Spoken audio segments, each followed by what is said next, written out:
خو یو ورځ د هغې خانه کعبې نه طواف کو غیر چاپېره. نو چې کله طواف یې کو بلال رضی الله تعالی که نه نو په دې خانه کعبه کې به بوتان پراته وو. دا حرم خو د بوتانو ډک و.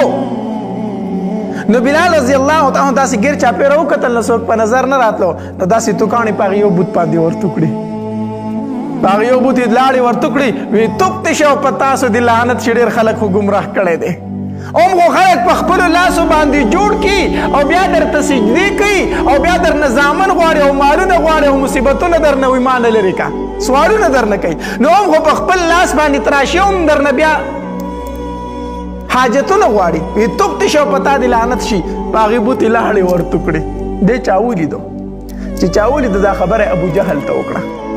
وی هغه بلال غلام نه دی د عبدالله ابن جدعان هغه غلام ها. دا خبره ابو جهل ته چا وکړه. وی دا بلال غلام نه دی د عبدالله ابن جدعان چې کوم غلام دی هغه نن دا چلو کو په حرم کې به بت باندې لاړې ورته کړې. ابو جهل وی ښه. ابو جهل چې دې خبرې نه خبر شو راغی په عبدالله ابن جدعان پسې د چې کوم مالک وی تم صحابي شوی یې. نعوذ بالله دوی به نبي علیه الصلاة والسلام ته بېدینه وي. نو چې د هغه به څوک ملګري و نو دا بېدینه شوي دي. نو عبدالله ابن جدعان ته ابو جهل وی تم صحابي شوی یې او تام لات او منات او غزا دې پرېښودل او د محمد د رب بندګي دې شروع کړه. نو عبدالله ابن جدعان ورته وی دا ته څه خبرې کوې؟ دا تا ته چا ویلي دي؟ په ما باندې دا شک مه کوه او که اوس وغواړم نو سلو خان به د خپلو بوتانو په نوم باندې قرباني کړمه. زه خو د هغوی دومره عزت کوم او ته ماته وایي چې تا لات منات پرېښي خپل بوتان دې پرېښي دي. نو ابو جهل ورته وایي چې تا نه دي پرېښي نو ستا دې غلام ولې پرېښي دي؟ وی څنګه زما غلام پرېښي دي؟ وی ستا غلام نن په حرم کې په بوت باندې لاړې ورتوکلي دي. نو چې دی ثابت شوی دی نو د غلام دومره څنګه همت کېدی شي چې مالک اجازت نه وي. خو دا ورسره ستا لاس دی ځکه که نه هغه ثابت شوی دی. وی ښه زما غلام دا چل کړی وي او زه ترې نه یم خبر. اوس به زه خوښ شم. روایاتو کې راځي عبدالله ابن جدعان چې د کوم سردارو په دې ظلمونه شروع کړو. خبره په مکه کې خوره شوه چې بلال ایمان راوړی دی په نبي علیه السلام ثابت شوی دی. بس ظلمونه یې پې شروع کړو. نو په مکه کې یو سردار و ډېر ظالم و د هغه نوم امیه ابن خلف. دا امیه راغی او عبدالله ابن جدعان ته یې ویلو وی دې ته مال راکه دې ته نشي سمولی. دا بلال ته مال راکه دا ته نشي سمولی مال یې راکه. هغه ورته یې وایله دا مصیبت زما نه لري که ته یې واله. نو امیه ابن خلف دا بلال رضی الله تعالی عنه واغست. چې وایغستو هغه چې بیا کوم ظلمونه کړي دي تاریخ لیکي تاریخ وی په شګو کې به یې سملو. په شګو کې د مکې په شګو کې او د عربو څومره تیز نور دی هغه چې انسان ویني فتح ورته لګي.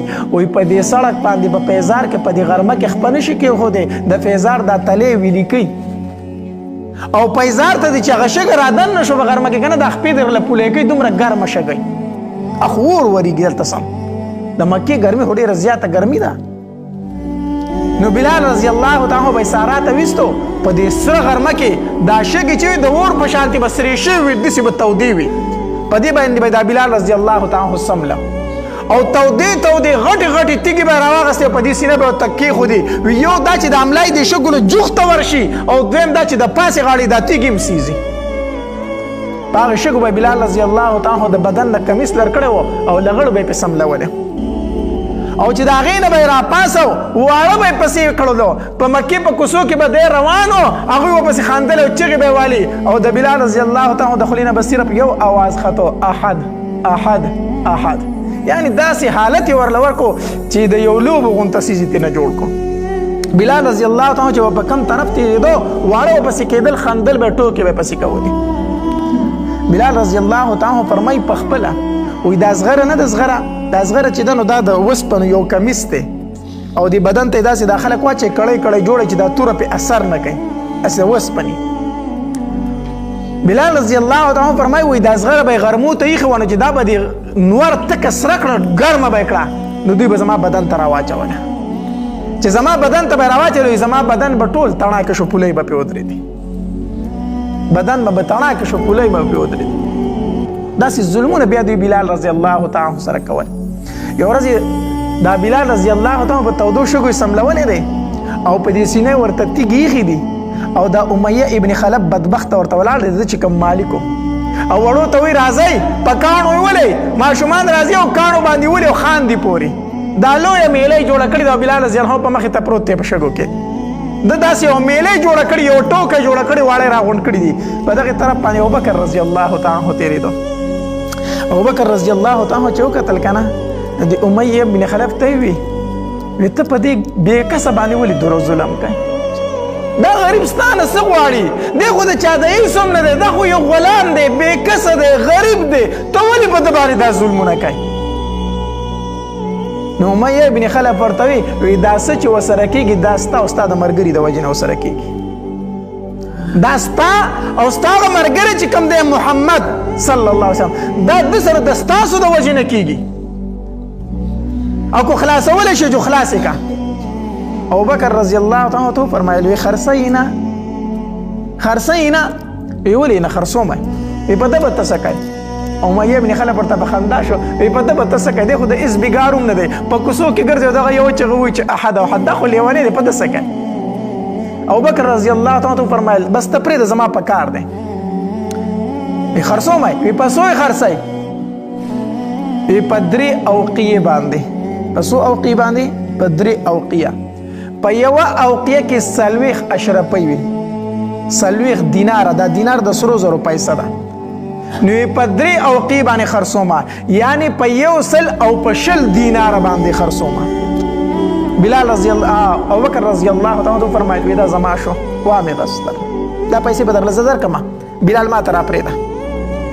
چې څنګه ابوبکر رضی الله تعالی عنه واغست که نه امیه ابن خلف په خندا شو. وی ابوبکر ډېر ګران دی واغست، قسم په الله کو په یوه اوقیه دې اخیستنه هم مې درله درکوم. کو دا تا په یوه اوقیه اخیست دا خو دومره بېکاره سړی دی چې په یوه اوقیه مې لم درکو، تا په 3 اوقیې واغستو. ابوبکر رضی الله تعالی عنه ته څه فرمایل وی ای امیه قسم په الله کو په 100 اوقیې دې راکو نو هم مې درنه اخیستو. ته خو 3 اوقیې وایي، قسم په الله کو دا بلال دې ما ته په 100 اوقیې راکو هم مې درنه اخیستو. او دا خیر دی کو دا بدني تور دی وي، خیر دی کو دا بدني تور دی. هو قلبه قلب ذهب. د ده زړه خو د سرو زرو جوړ دی، د ده زړه د سرو زرو دی. دې زه پېژنم چې دا د کم مقام انسان دی، تاسو یې نه پېژنئ. چې څنګه یې واغستو نو بلال رضی الله تعالی ابوبکر رضی الله تعالی ته وایي ابوبکره وایي هو وایي ځان له دې واغستم او کو الله له دې واغستم. کو ځان له دې اخیستی ما ابوبکره کار راته ښیې چې کوم یې درله زمینداره درله کوم، ګډې بیزې درله سروم، او که ستا نور څه خدمت یې دیاړي مزدوري چې هغه درله کوم. ښیه راته کار دې راته ښیه. کو ځان له دې اخیستی یم او کو الله له دې اخیستی یم نو ما او زما رب پرېږدوه، بیا ما او زما رب پرېږدوه. ابوبکر رضی الله عنه فرمایل وی بلاله ما ځان له نه اخیستی، ما الله له اخیستی او د دغې الله په نوم باندې آزاد یې تو، ته آزاد یې. الله ابوبکر رضی الله بلال رضی الله تعالی راغی ابوبکر رضی الله تعالی نبی علیہ الصلوۃ والسلام لره اذا الله پاک پیغمبره بلال می واغستو، د امیه ابن خلف نه می بلال واغستو. نبی علیہ الصلوۃ والسلام ورته ابوبکر یوازې به نه اخلي، ما به پکې د ځان سره شریکای. ابوبکر دا سعادت یوازې به ته نه اخلي، ما پکې د ځان سره شریک کا چې د بلال یو مخستی او یو زمای، د بلال یو لاستی او یو لاس زمای.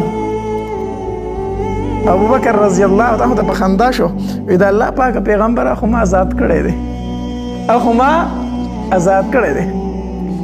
نبی علیہ الصلوۃ والسلام فرمایل وی ابوبکر سیدنا واعتق سیدنا، ابوبکر خو زمون سردار دی او زمون سردار بلال آزاد کو، زمون سردار بلال آزاد کو، بلال خو زمون سردار دی.